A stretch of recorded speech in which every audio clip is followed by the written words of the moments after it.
Glad to have you join us for another edition of Newsroom series. Today, I'm Olumide Macaulay. Thank you for being with us. We begin with our top stories.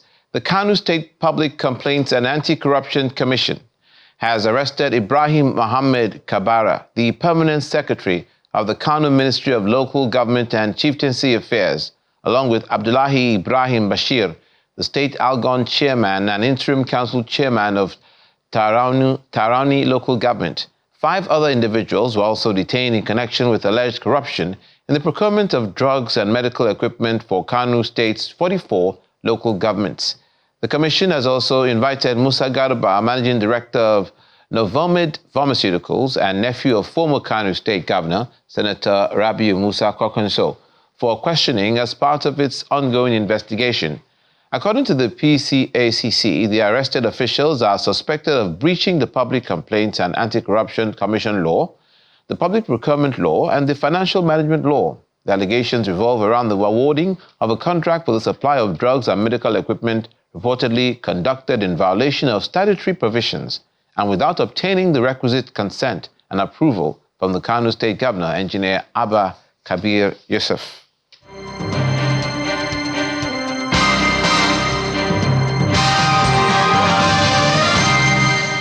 Newsroom series focuses on the South-South region today. The chairman of the House of Representatives Committee on Power, Victor Wokolo, has announced that the House of Representatives is partnering with the federal government to ensure maximum power supply to consumers nationwide.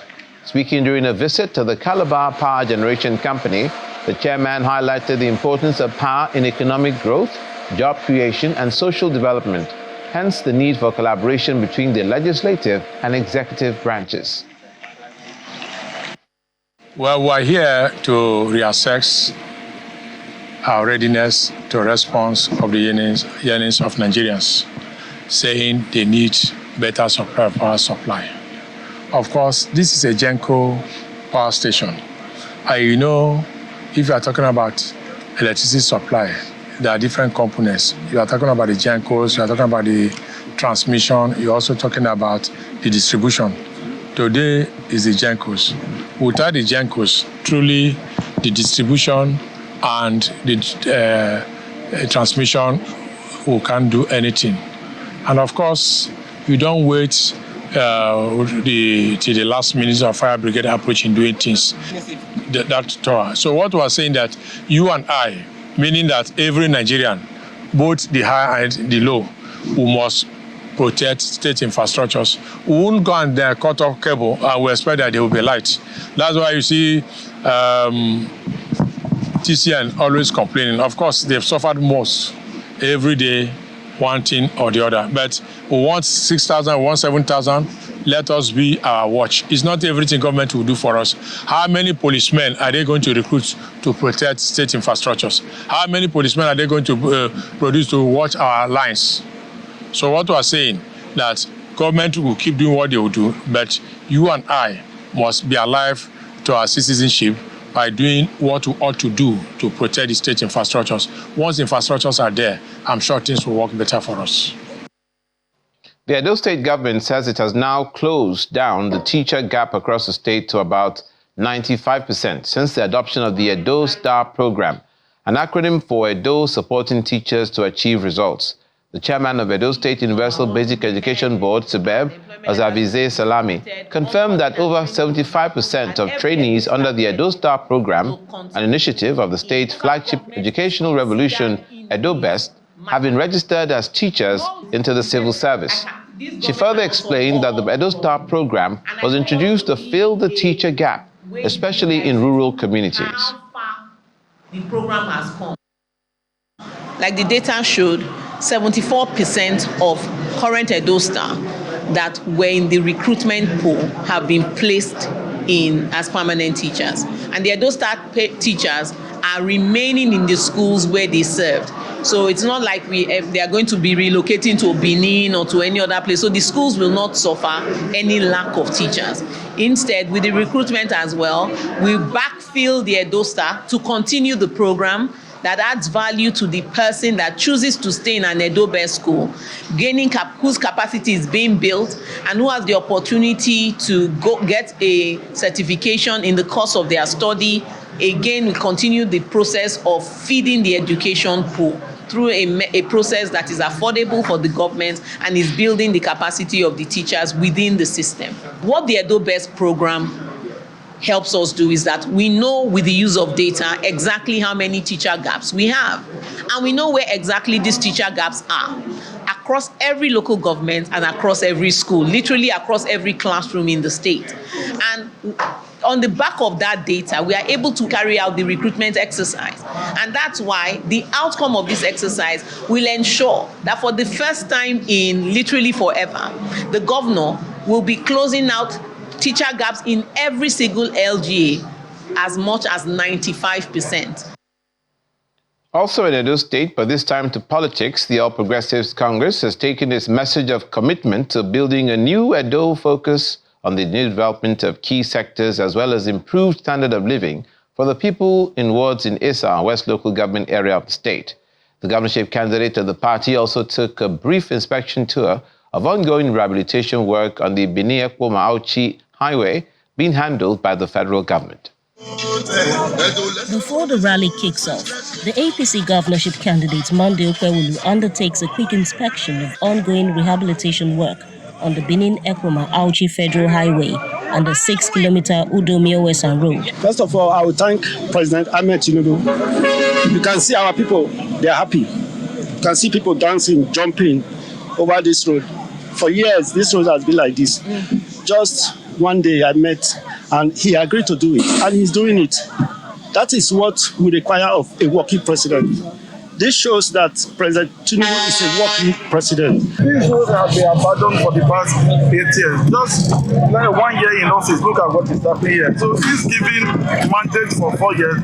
I believe Senator will do better. The campaign train then proceeds with the rally in Esan West local government area, with the first stop in Ward 1 and 2, Ujogba and Ogwa. My oga don't talk. Say he go make sure say he revive that school, which is Ambrose Ale University. From there, they move towards 3, 5 and 6 in Iwe.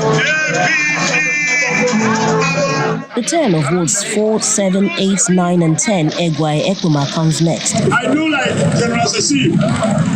Many military officers. Here, former Governor Adams Oshomole narrates how his partnership with the governorship candidate brought the federal government's intervention to the deplorable Benin-Ekpoma-Auchi highway. He's going to get and he secure 120 billion and order the minister to go and do the Ekpoma road.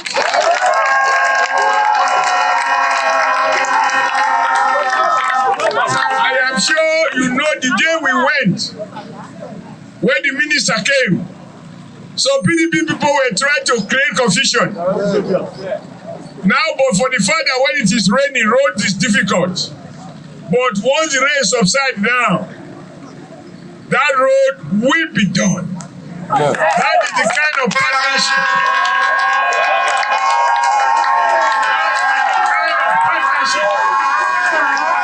The visits to other wards across the state continues as the APC plans to touch every nook and cranny of the state before election day. In Rivers State, the Action People's Party is putting behind it the bomb scare experience at its secretariat last week as it looks ahead to ensure or secure major wins in the local government elections in October. Chairman of the party, Sani Wokekoro, a former member of the PDP, says the strength of the Action People's Party will be shown during the council elections. Unperturbed by Governor Fubara's reaffirmation to the PDP Board of Trustees that his membership is intact, the leadership of the Action People's Party still extend an invitation to him, that is Governor Fubara, to join the Action People's Party. I still do hope, by special grace of God, all of you will receive reasons to come and identify with this party fully and become card-carrying members of this party. We are not against the governor of the state. Because being against the governor of the state negates the injunction of the Bible, of God. Because he behoves us to pray for our leaders. We are going to appeal to our governor, the current governor. At the fall of his tenure, he should consider to run under our party. We pray he accepts, because this council election will use it as a test run. We will produce our 319 councillors. We will produce our 23 council chairmen in this state, so that everybody will begin to take us very seriously. Anyway, they have started. If we are not a threat to anybody, who will come and bomb our office? The fact they have come to bomb our office means that we are a threat. Security is now being scaled up in Omuma local government area. That's Omuma local government area of Rivers State, where 2 security operatives were killed in a clash in June. Though the clash was politically related, the council chairman, with the support of the state government, is constructing security outposts in strategic locations to forestall a recurrence and also help in fighting economic sabotage. The residents are also being assisted with cash and industrial machinery to boost their businesses. 2 months ago, Omuma local government area in Rivers State made headlines for all the wrong reasons, with the killing of a police officer and members of the local vigilante group during a political crisis. This incident, alongside other security concerns, have cast a shadow over the area, which is popular for its agricultural potentials. Determined to nip this in the bud, the caretaker committee chairman of the area, Promise Reginald, is taking steps to enhance security of lives and property through the support of security agencies such as the NSCDC. It is our burning desire and duty to contribute effectively in guaranteeing the protection of critical national assets and ensuring that the good people of Omuma land sleep with their 2 eyes closed via the effective security architecture that have been enthroned to make sure that the peace for which Omuma land is known is expanded and escalated. Also concerned about the safety of lives and properties are members of the Traditional Rulers Council, who seem willing to do more in the effective management of crime and conflict in local communities. Leadership is not position, it's not title. It's how you take care of your people. When you take care of your people reciprocate. We thank God Almighty for making it possible for us to gather here.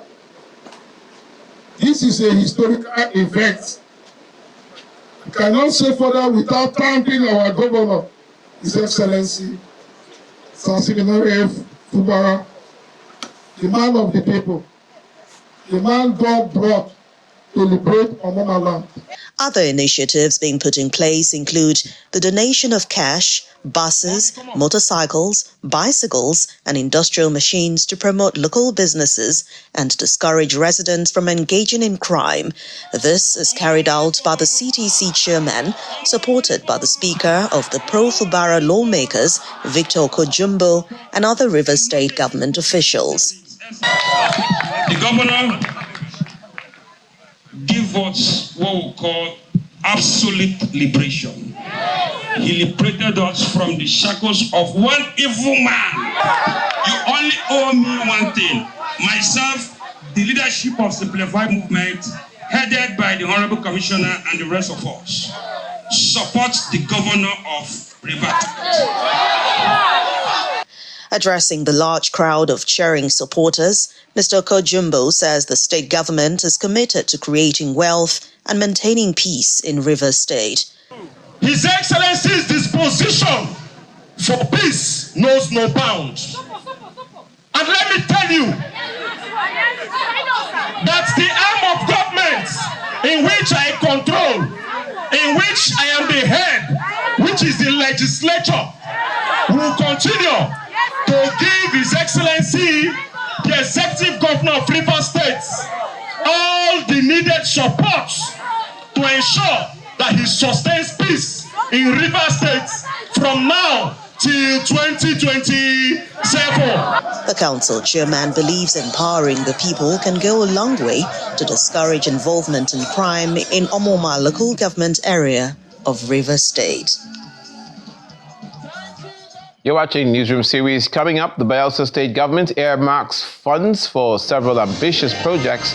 Details when we come back. Please stay with us.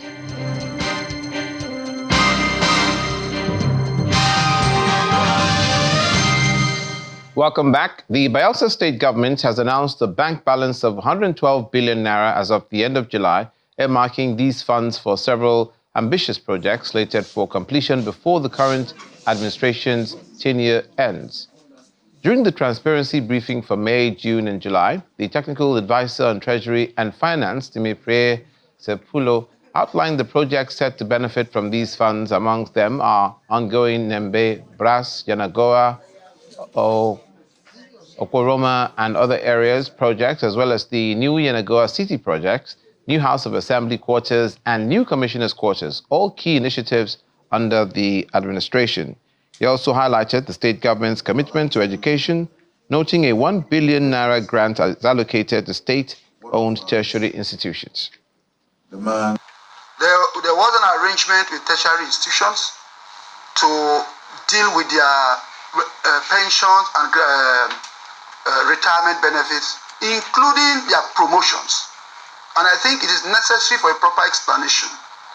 When the state government came into this subvention policy with tertiary institutions, it was arranged that on an annual basis, the subvention will be reviewed, taking into consideration their promotions, employments, and new issues that arise. So technically, the promotion issues are all covered in the subvention review on an annual basis. The first set of subvention increased because if you remember, the total subvention to universities was in the range of 700 million. But as of today, it's in the range of 1 billion because of the review that was done. However, there is another review that the technical committees and every team has reviewed and agreed, and that review is on the table of the governor for approval. Once it is approved, then the subvention will be reviewed. Following the devastating oil spill at Mpanak community in Ibeno local government, Akwa Ibom State, the federal government has assured the community of quick intervention by the federal government and a joint investigation visit. The DG of the National Oil Spills Detection and Response Agency, NOSDRA, Emeka Woke, made this known while addressing some community leaders during a visit to the community to see things for himself. He further assured them that no oil company found wanting will go unpunished. The Director General of the National Oil Spills Detection and Response Agency, Emeka Woke, is at Mpanak community in the Ibeno local government area of Akwa Ibom State to inspect the oil spill. In his entourage are the Permanent Secretary of the Akwa Ibom State Ministry of Environment and Mineral Resources, as well as other top NOSDRA officials. Yeah, and he happened to be our Easterner. The first pay a courtesy call to the palace of the traditional ruler of Mpanak community, who expresses displeasure over the ExxonMobil's handling of the situation. This is not the first time. Why you are seeing that protest going on is so that ExxonMobil will not be kicked out from their responsibility of cleaning our environment. In fact, if you count for within 1 year now, you have been spillage like this almost 3 times. The Renai is not their oil, it's not their oil. We don't have any other major oil company here than ExxonMobil. Thank you. In his address to them, Mr. Woke assures of the agency's determination to solve the issue and says no organization found culpable will be let off the hook. He further appeals for calm from the community. I got a report from my office early Saturday morning informing me about this spillage and the preliminary actions that they have taken. Presently, we are not here to indict any oil company. Ours is to take sample and identify the spiller. And when we identify the spiller, trust me, I want to say trust me, I say that once again. That's why I told you that this is your brother from South. We will ensure that whoever that is the spiller will do the needful. At the ExxonMobil facility, the entrance is barricaded by protesting members of the Ijaw Youth Council who are demanding remediation at the spill site.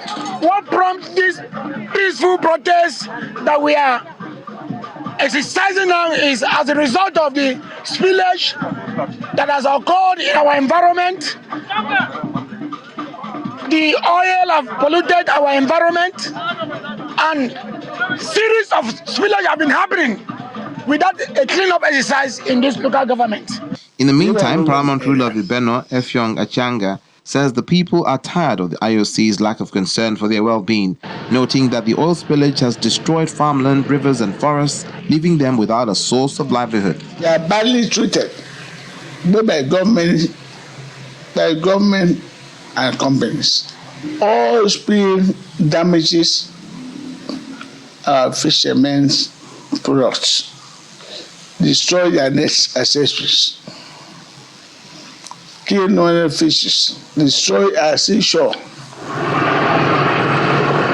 ExxonMobil has refuted the allegations from the communities that the recent oil spill, which reportedly affected more than 27 coastal communities, originated from its facilities.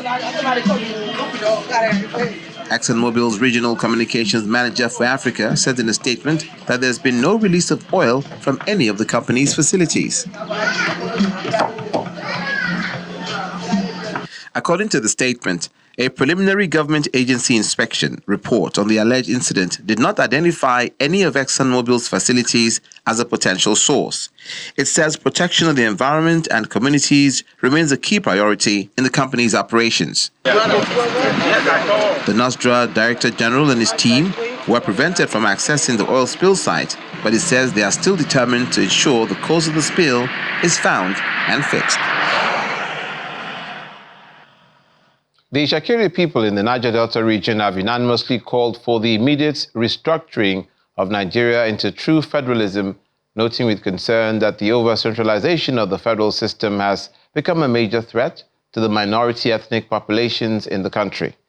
This formed part of the discussion at a lecture themed The Challenge of Minority Ethnic Groups Within the Nigerian State, organized as part of activities marking the third-year coronation anniversary of the Olu of Warri.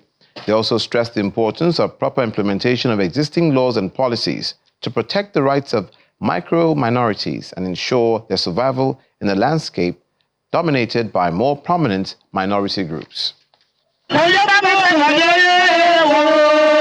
It is the third coronation anniversary of the Olu of Warri Kingdom, Ogiame Atuwashe III, and part of the activities lined up to celebrate this milestone is this anniversary lecture at his palace. Before the main business of the day, the people take some time to pay homage to their king, the Olu of Warri Kingdom, Ogiame Atuwashe III. Different groups then entertain the Warri monarch with elegant dance steps and Ishekiri cultural songs, paying allegiance to his reign on the exalted throne. National issues take center stage at the lecture as one of the speakers, Professor Benson Osadolo, a former vice-chancellor of Ambrose Ali University, makes an urgent call for restructuring to pave way for true federalism. Challenges and opportunities for minority ethnic groups in the Nigerian state cannot be looked at in isolation of the critical factor of restructuring and true federalism. The over-centralization of the federal system is a major threat to minority ethnic populations. Therefore, restructuring and true federalism will deepen and strengthen the institutions of governance that will enhance our efforts and commitment to nation building. Other issues brought to the fore include perceived marginalization of minority groups such as the Shekiri and the Ogonis, despite their valuable contribution to the nation's economy. When the call comes to fight for minority, we have to identify the minority we are fighting for. We have to link up with people like us, the Ogonis, and form an alliance of micro-minorities. If we do so, our benefit in the amnesty office will come to us. Our benefit in NDDC will come to us. But if every time we fight, our voices are sucked in by the flag minority, we don't get it by the time it now comes to the region. 2037 is around the corner. There will be a zonal shift of the governorship again to the south. How prepared are we? Most likely, except some miracle happens, which does happen. Of course, Jonathan wasn't expecting to be president, but he was president. The Shekiris are a peculiar and unique ethnic nationality existing in Ondo, Edo, and Delta states, currently numbering close to 1 million people in Nigeria and a huge number living in the diaspora. Contributors at this lecture believe there's an urgent need for micro-minority voices to become more coordinated for better results to develop the region. That's why we leave it on Newsroom series today. Thank you for watching. I'm Olumide Mukolo.